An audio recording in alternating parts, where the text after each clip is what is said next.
Mad Alchemist, and switch tracks for a moment. Uh, Immigrants. And a lot of people seem worried about Muslim immigrants.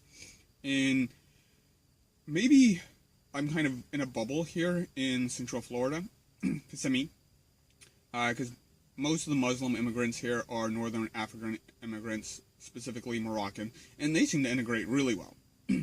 But just the numbers. If we're really worried about fundamentalists, we already have that problem.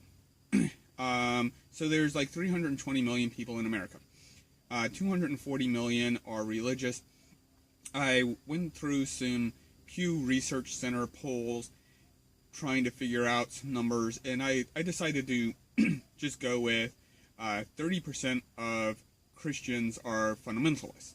I think this is probably a low number, but I think it's a good solid number without really exhausting myself going through Pew Research Center polls, which isn't what I'm really striving for is statistical rigor.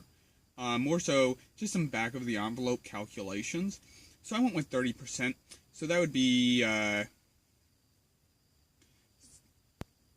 73 million. 73 million fundamentalists here.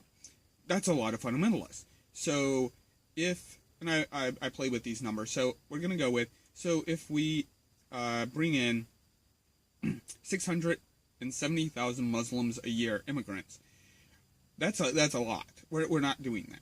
But if we did, it would take 100 years to equal the number of fundamentalist Christians.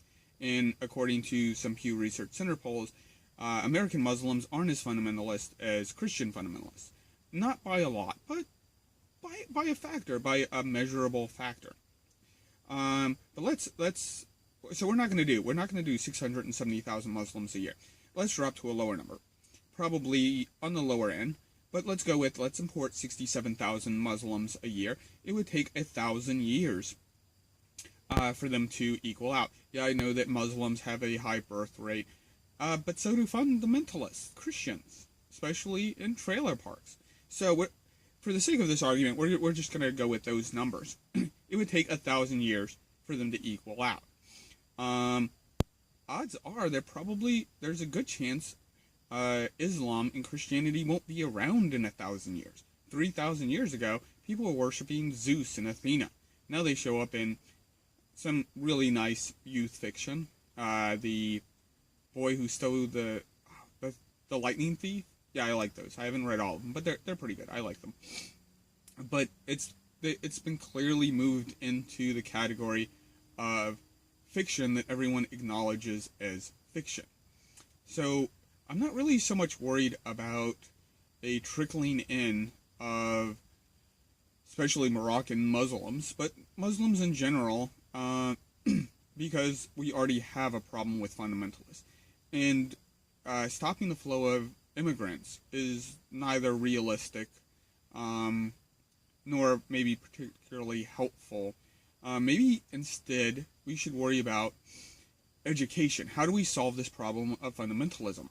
And the better answer is education, which I think really needs to be revamped. But I think that's really the way to go. Don't worry about the immigrants. Worry about how do we educate people so that these ideas are just unbelievable to people. Individuals with a good education are much less likely to believe in these desert people religions like Christianity and Islam. Yeah, Judaism has been around for a while, but I think it's kind of lost its bite if it ever really did, and it's kind of, I mean, what is it, like 1.5% of Americans are Jewish? So I think that's stopping immigrants isn't the way to go. Educating people is the way to go. Getting people interested in science, analytical thought, critical thinking, humanism. If they want to keep some cultural little add-ons that don't really harm anyone, like wearing a scarf on your head. And yeah, a lot of the Muslims around here, you know,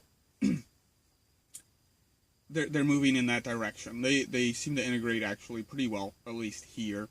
And what's going to be left over? It's going to be these little traditions of wearing these colorful little scarves on their head, which I'm sure is great for some company who wants to sell scarves to people. But other than that, like, who cares?